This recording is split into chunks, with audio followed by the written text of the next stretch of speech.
Sebelum kamu mendengarkan episode kali ini, jangan lupa sempatkan dirimu untuk membaca deskripsi. Oke, kita jumpa lagi di episode lanjutan dari catatan jejak langkah, di mana hari ini kita akan berbagi tips untuk melakukan perjalanan backpacker ke salah satu destinasi wisata yang ada di Indonesia, yaitu di Wakatobi.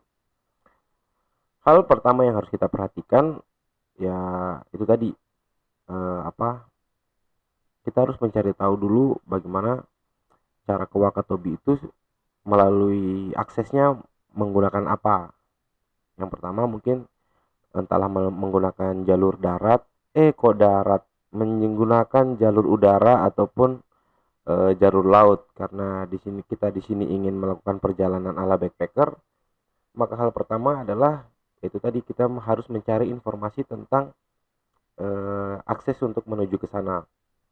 Saran saya, teman-teman harus lebih giat untuk mencari tentang informasi-informasi terkait tiket promo, baik itu kapal laut ataupun pesawat terbang. Dan pastikan kalian sudah mengamankan tiket pergi dan pulang, karena untuk di Wakatobi itu setahu saya, sepengalaman saya, untuk akses kapal laut itu tidak setiap hari adanya. Entah waktu itu hanya ada di hari-hari tertentu dalam satu minggu.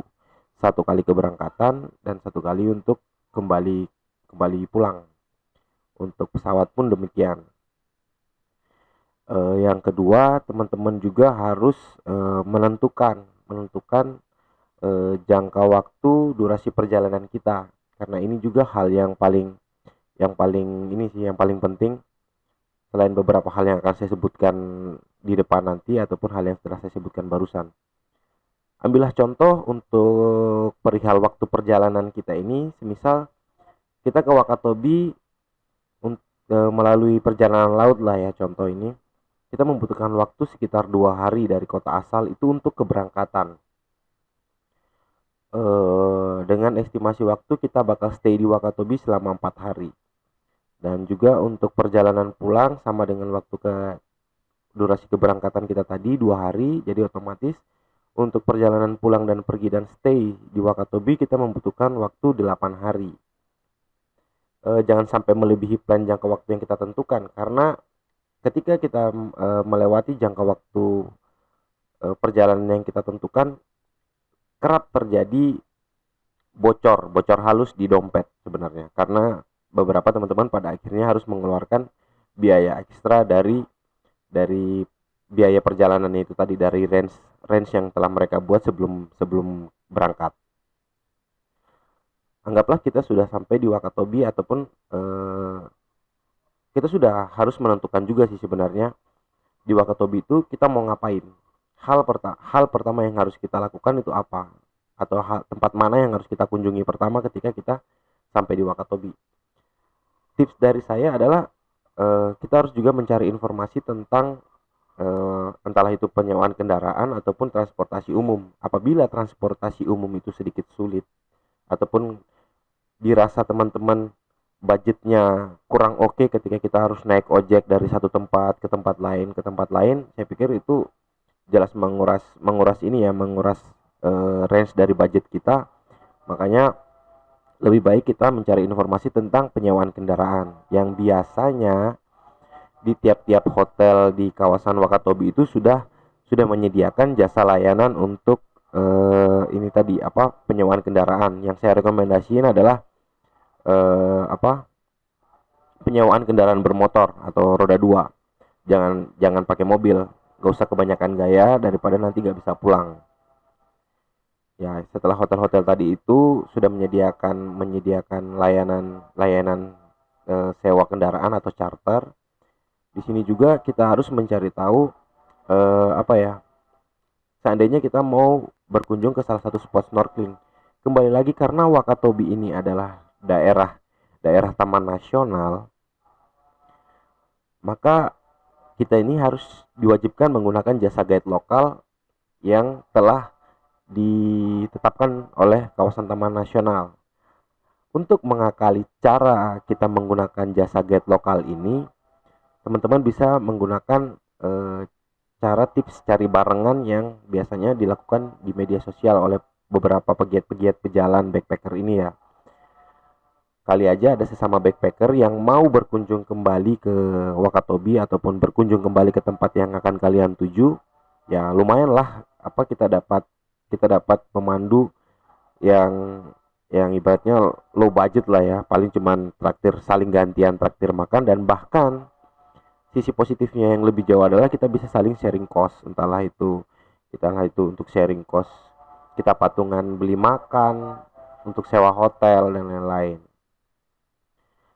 Kalaupun berbicara soal guide lokal, kalaupun kalian punya rekanan ataupun apa, kenalan baru di sana, entahlah contoh ketika kita dari pelabuhan atau dari bandara mau ke hotel ini kan harus naik ojek. Kali aja kita selama perjalanan dari bandara atau pelabuhan ke hotel itu pembawaan kita asik dan lain-lain, mungkin si tukang ojeknya ini bisa jadi guide-nya kita. Dia akhirnya memberitahu, oh, spot yang bagus itu di sini, di sini, di sini, di sini. Di sisi lain juga akhirnya kita nyarter si ojeknya ini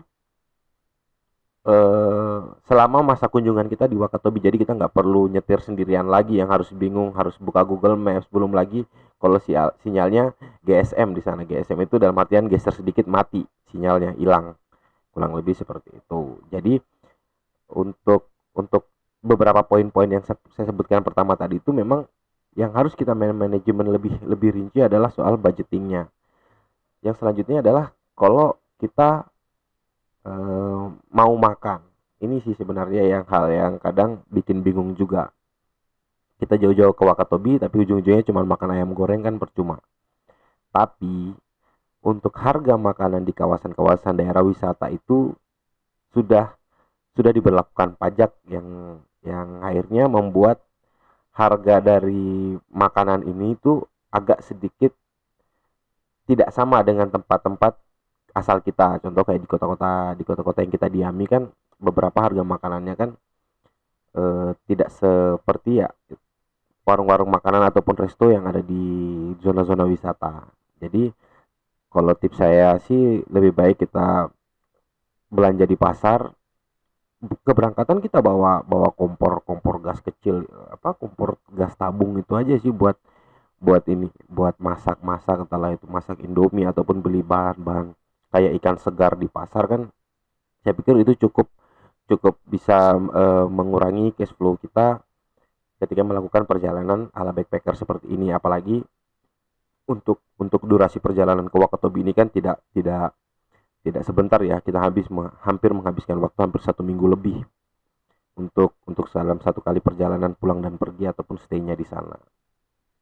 Kurang lebih seperti itu untuk beberapa hal. Yang pertama tadi yang saya bilang tadi itu cari informasi tentang tiket-tiket promo, baik itu tiket promo melalui transportasi laut, tiket promo pesawat, cari juga promo-promoan di beberapa e-commerce perjalanan, cari juga promo-promoan hotel yang dimana disitunya biasanya mereka sudah memberlakukan satu paket dengan tiket pesawatnya. Ataupun untuk kita menggunakan transportasi laut, kita juga harus mencari informasi-informasi tentang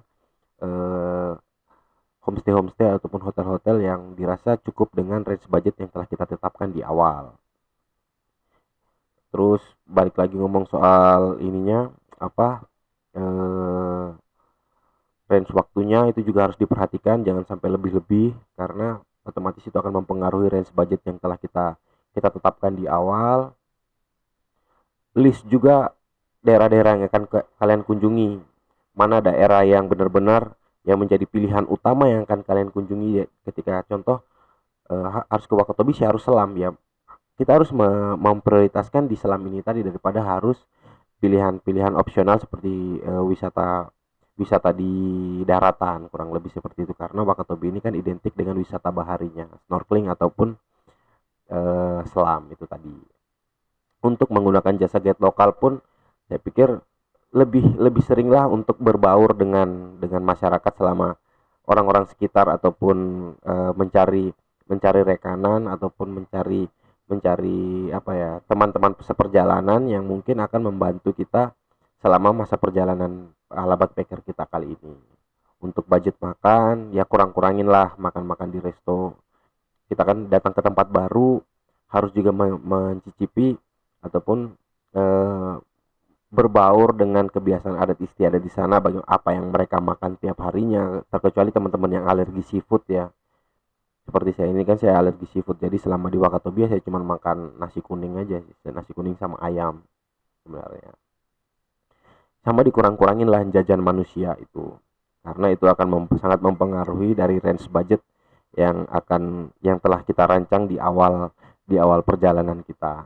Kurang lebih seperti itu yang tips-tips yang akan kita lakukan ketika melakukan perjalanan ala backpacker. Sama perihal-perihal yang harus kita bawa itu sebenarnya harus kita perhatikan juga dengan transportasi apa yang akan kita pilih. Kalau kita naik pesawat kan nggak bisa sembarangan ya untuk bawa barang, karena telah diberlakukan juga ini batas maksimum dari nilai total bagasi kita, yang dulunya mungkin 20 kg itu bisa free seluruh 20 kg. Ternyata kan beberapa maskapai sekarang sudah tidak memberlakukan free untuk seluruh 20 kg, kecuali maskapai-maskapai yang mid end. Kalau yang low budget ya jelas enggak, mereka sudah jual terpisah dengan bagasi yang akan kita beli nantinya. Jadi sangat merepotkan ketika kita udah bawa barang banyak-banyak, ternyata kita harus boncos lagi untuk bayar bagasinya. Jadi harus lebih diperhatikan untuk barang-barang bawaan. Kalau yang saya sarankan sih lebih baik bawa kompor kecil itu aja. Bawa kompor kecil, nanti gasnya ataupun apanya bisa dibeli di Wakatobi ataupun beli di kota transit. Rute yang akan untuk rutenya juga, rute yang akan kita lewati, contoh saya dari Surabaya, kalau kita naik kapal laut itu kita rute dari Surabaya ke Wakatobi itu kita melewati dua kota dan dua provinsi. Dari Surabaya kita akan berangkat menuju ke transit pertama, yaitu di Sulawesi Selatan di Makassar. Setelah sekian berapa jam, kalau kita naik kapal laut, kita akan transit di Makassar dulu selama beberapa jam. Nanti perjalanan akan dilanjutkan lagi menuju kota Bau-Bau. Kota Bau-Bau itu Makassar Bau-Bau itu sekitaran 14 jam ya normalnya untuk transportasi laut. Untuk Surabaya Makassar itu sekitaran 22 jam untuk waktu normalnya transportasi laut. Setelah sampai di Bau-Bau, kita akan bakal transit selama kurang lebih 1 hari ya, 1 hari, karena untuk menunggu rute dari kapal penyeberangan lagi untuk menuju ke Wakatobi. Ada 2 kapal penyeberangan yang menuju ke Wakatobi ini, tapi yang saya rekomendasikan tetap punyanya Pelni, yaitu jetliner, di mana kita juga harus menunggu apa yang seperti saya bilang tadi. Untuk akses ke Wakatobi kan tidak setiap hari ada kapal penyeberangan yang harus ke sana. Ada sih setiap hari, tapi sangat tidak direkomendasikan. Kita harus menunggu jetliner dari dari Bau-Bau ke Wakatobi. Itu durasi jangka waktu perjalanan sekitar 8 jam, baru kita nanti akan sampai di Pelabuhan Wanci atau di Pulau Wangi-Wangi. Kurang lebih seperti itu. Kalau kita menggunakan transportasi udara, kita akan berangkat dari Surabaya menuju Makassar dengan durasi penerbangan sekitar 1 jam 40 menit. Habis itu kita akan lanjut lagi dari Makassar ke Kendari. Dari Makassar ke Kendari itu sekitaran 45 sampai 1 jam ya untuk penerbangan, tergantung cuaca juga.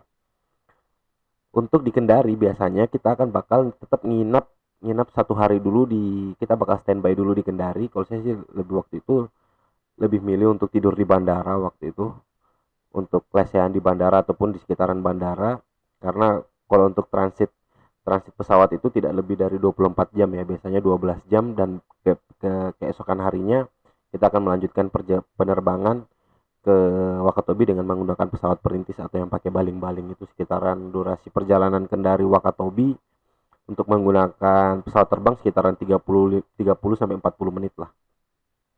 Kurang lebih seperti itu. Jadi demikian hal yang bisa saya sampaikan dalam tips untuk melakukan perjalanan low budget atau backpacker menuju Wakatobi. Kurang lebih demikian. Terima kasih untuk teman-teman. Terima kasih sudah mendengarkan episode podcast catatan jejak langkah kali ini. Kalau kamu suka dengan episode kali ini, support kami dengan cara klik link yang tersedia di deskripsi. Salam Lord.